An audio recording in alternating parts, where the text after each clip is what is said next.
25 ಲಕ್ಷ ರೂಪಾಯಿ ಪರಿಹಾರ ಸ್ವೀಕರಿಸಿದ ಚಿನ್ಮಯಿ ಶೆಟ್ಟಿ ತಂದೆ. ಬೆಂಗಳೂರಿನ ತಿಪ್ಪಸಂದ್ರದಲ್ಲಿ ಚಿನ್ಮಯಿ ಕುಟುಂಬ ನೆಲೆಸಿತ್ತು. ಇನ್ನು ಚಿನ್ಮಯಿ ನಿಧನರಾದ ಮೇಲೆ ತಾಯಿ ಪೂಜಾ ಶೆಟ್ಟಿ ಹಾಗೂ ಕರುಣಾಕರ ಶೆಟ್ಟಿ ಅವರು ಉಡುಪಿಯ ಹಿರಿಯರ ಮನೆಗೆ ಆಗಮಿಸಿದ್ದಾರೆ. ಇನ್ನು ಈ ಹಿನ್ನೆಲೆಯಲ್ಲಿ ಉಡುಪಿಯ ಜಿಲ್ಲಾಧಿಕಾರಿ ಡಾಕ್ಟರ್ ವಿಂಧ್ಯಾ ಕುಮಾರಿ, ಎಸ್ಪಿ ಹರಿರಾಮ ಶಂಕರ್, ಎಸ್ಸಿ ರಶ್ಮಿ ಮೂಲಕ 25 ಲಕ್ಷ ರೂಪಾಯಿ ಚೆಕ್ ಹಸ್ತಾಂತರ ಮಾಡಲಾಗಿದೆ. ಸರ್ಕಾರದ ಪರಿಹಾರ ಸ್ವೀಕರಿಸಿ ಮಾತನಾಡಿದಂತಹ ಚಿನ್ಮಯಿ ಶೆಟ್ಟಿ ತಂದೆ ಕರುಣಾಕರ್ ಶೆಟ್ಟಿ, ನಾವು ಮಗಳನ್ನ ಕಳೆದುಕೊಂಡಿದ್ದೇವೆ. ಈ ನೋವು ನಮಗೆ ನಿರಂತರ. ಇದು ಮರೆಯಲಾಗದಂತಹ ಘಟನೆಯಾಗಿದೆ. ಇನ್ನು ಈ ದುರ್ಘಟನೆಗೆ ಸರ್ಕಾರವೇ ಹೊಣೆ. ಪ್ರಕರಣವನ್ನ ಸಿಬಿಐ ಮೂಲಕ ತನಿಖೆ ಮಾಡಿಸಿ 11 ಸಾವುಗಳು ಹೇಗೆ ಸಂಭವಿಸಿತ್ತು ಅನ್ನೋದು ಬೆಳಕಿಗೆ ಬರಲಿ.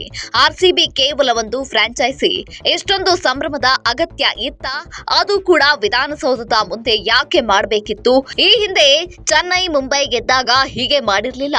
ಮೃತರ ಕುಟುಂಬಕ್ಕೆ ಒಂದು ಸರ್ಕಾರಿ ಉದ್ಯೋಗ ಕೊಡಿಸಿ. ನನ್ನ ಮಗಳು ಕ್ರಿಕೆಟ್ ಅಭಿಮಾನಿ ಆಗಿರಲಿಲ್ಲ, ಸ್ನೇಹಿತರ ಜೊತೆಗೆ ಹೋಗಿದ್ಲು. ಇಂತಹ ಜನ ಸೇರುವಲ್ಲಿ ಮಕ್ಕಳು ಹೋಗಬಾರದು ಎನ್ನುತ್ತಾ ಭಾವುಕರಾಗಿದ್ದಾರೆ.